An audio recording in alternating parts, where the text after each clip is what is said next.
Judas, Part 2. Another slice of Celtic history from the Celtic Wiki. The departure of Maurice Johnstone to Nantes in the summer of 1987 was an undoubted blow to the hopes of the Celtic fans. However, manager Billy McNeill moved quickly to rebuild his team, and Super Mo was quickly replaced as the darling of the terraces by West Ham's Frank McAvenny. McAvenny was another striker with an eye for the women and a love of the high life.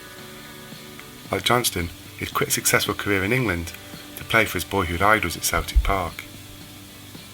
In his first season, Frank helped Celtic to a League and Cup double in the club's centenary year, but the next term saw McAvenny get itchy feet for London, and citing similar concerns to Johnstone some 18 months earlier, he quit Glasgow and returned to the Hammers in early 1989. Rangers were on the verge of regaining the league championship, and were a Derby Scottish Cup final triumph away from trumping Celtic's double of the previous season with a treble. With McAvenny now back in London, the Hoops were in desperate need of a lift. Despite being a success on the pitch, Johnstone had not really settled in France, and while on international duty, he had made it known to ex-Celtic teammate Roy Aitken that he would welcome a return to Parkhead. Aitken passed this information on to Billy McNeill, and the wheels were put in motion to bring Johnstone back to Glasgow. McNeill spoke to the player and made it clear he was in no mood to be messed around. He informed Johnstone he would deal with him, but didn't want anything to do with his agent, Bill McMurdo. McMurdo was renowned as a staunch Rangers fan, whose loathing of Celtic probably surpassed his love of the Ibrox club. Johnstone agreed to McNeill's request, and soon signed a letter agreeing to join Celtic on July the 1st, 1989, in a club record £1.2 million deal. Celtic chairman Jack McGinn and director Chris White flew to France to pay Nantes a £400,000 deposit on the deal. The club then checked with officials at FIFA to ensure that all the paperwork was correct and legally binding. FIFA assured Celtic that everything was in order. Although Johnstone had not signed a contract, his letter of intent was akin to the pre-contract agreement signed by players today. This being the case, and with just 8 days to go before the cup final, Celtic decided to announce the deal to the public, and Johnstone was paraded before the media, back in the Hoops as a Celtic player. When asked why he had come back to Celtic, the striker declared, "I don't want to play anywhere else." Johnstone then travelled with the team to Love Street for their final league game of the season, and throughout the game, the visiting support sang Johnstone's name as they welcomed home their hero. Or so they thought. The following week, at sunny Hampden, a Joe Miller strike gave Celtic the cup and denied Rangers the treble. After a disappointing season, the joyous Hoop support were now revelling in an unexpected feel-good factor. As thousands of celebrating Celtic fans streamed out of Hampden, street sellers were doing a roaring trade in Mo Johnstone t-shirts, scarves, hats and flags. It seemed like the good times were on their way back. What Johnstone had failed to mention at the press conference was that he had with him correspondence from Bill McMurdo, informing Celtic that his company and not Nantes owned Johnstone's contract. McMurdo's letter made it clear that unless Celtic spoke to him, then no deal would be completed. The club first picked up on the problem the Monday after the cup final, when Johnstone failed to turn up for a meeting. It then quickly became obvious that McMurdo was now starting to pull Johnstone's strings. While Celtic tried to track down Johnstone and attempt to resolve their outstanding issues, McMurdo was enjoying lunch with Graham Souness. The Rangers manager was an admirer of Johnstone, and he quizzed his friend as to why he had let the striker rejoin Celtic. McMurdo made it clear that the move to Parkhead was far from done and dusted, and that given a little persuasion, Johnstone could be well tempted south of the Clyde. Souness did not need to be asked twice. He was astute enough to know that stealing a former Parkhead hero from under the noses of a desperate Celtic would be a bitter blow to his rivals. Should he strengthen his own club in the process, then all the better. Ibrox chairman David Murray needed no persuasion to agree to the move. Murray, a man with a near unrivalled ego, couldn't resist any opportunity which would create the hysterical levels of press coverage that this move would generate. The one stumbling block to the move would be the reaction of the Rangers support, who viewed the club's disgraceful sectarian signing policy as integral to their warped sense of identity. The public signing of a Catholic would be bad enough, but to sign a Catholic who was an ex-Celtic player and who once blessed himself after being sent off in a derby game would seem unthinkable. But Murray and Souness knew that in terms of a bigger picture, the club's sectarian signing policy was a hindrance, and that if they seriously wanted to challenge the best on the continent, then this particular facet of their deplorable tradition had to be dumped. And what better way to do it than by striking a major blow against your fiercest rivals? At McMurdo's recommendation, Johnstone agreed to meet Souness at the Rangers manager's Edinburgh home. Unable to resist the persuasive nature of Souness and his agent, Johnstone agreed to a move to Ibrox.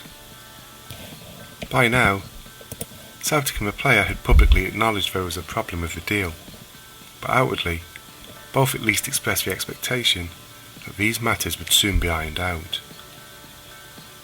Behind the scenes at Parkhead, though, concern was growing with every passing minute. Celtic had confirmed once more with FIFA that the agreement signed by the player was legally binding.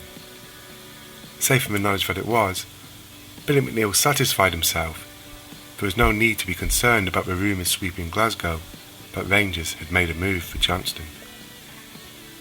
At the very least, he thought, Celtic would pay the remaining £800,000 in Nantes for Johnstone's registration.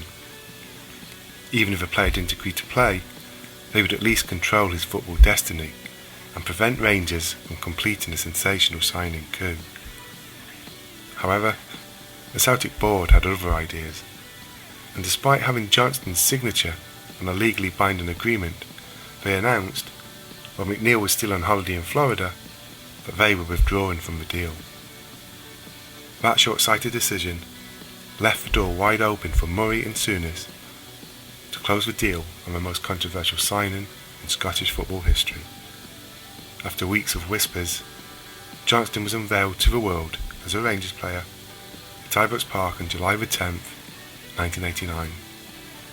The move met with a predicted reaction. Press and media coverage was frenzied. Media commentators fell over themselves to praise Rangers, and in particular Murray and Souness, for bringing to an end the club's bigoted signing policy. Ironically, it was a bigoted policy which until this point Rangers had virtually denied ever existed. It was also a policy which many of the hacks and pundits now praising its demise had failed to criticise once while in practice. The reaction from the Rangers support was one of anger. Season tickets were cancelled, scarves burned, and many supporters vowed never to return. They did, of course, as Rangers went from strength to strength and began a near decade-long dominance of the domestic game. But at the time, David Miller, General Secretary of the Rangers Supporters Association, told the Herald, "It's a sad day for Rangers. I don't want to see a Roman Catholic at Ibrox." Such bigotry was not confined to the stands though, and some of Johnstone's new teammates were less than happy at having to share a dressing room with a Catholic, even one as clearly lapsed in faith and morals as Johnstone. His welcome at Ibrox was frosty, as both players and backroom staff initially kept their distance from their new colleague. The reaction from the Celtic support was ferocious. But unlike the Rangers support, this ill feeling was not born from bigotry, but out of a deep sense of betrayal. Here was a player who had enticed the club to take him back into its fold, but when Celtic needed him most, he jilted them for their most bitter rivals in the cruelest of fashions. In the eyes of Celtic supporters, his actions were beyond redemption. He had committed the ultimate sin. And what made matters worse, he did so knowing exactly how much hurt he was causing his supposed fellow Celtic supporters, and how much damage he was doing to the club. At the Ibrox press conference, he spoke of his excitement and great admiration for Rangers. His words were another kick in the teeth to the Celtic fans.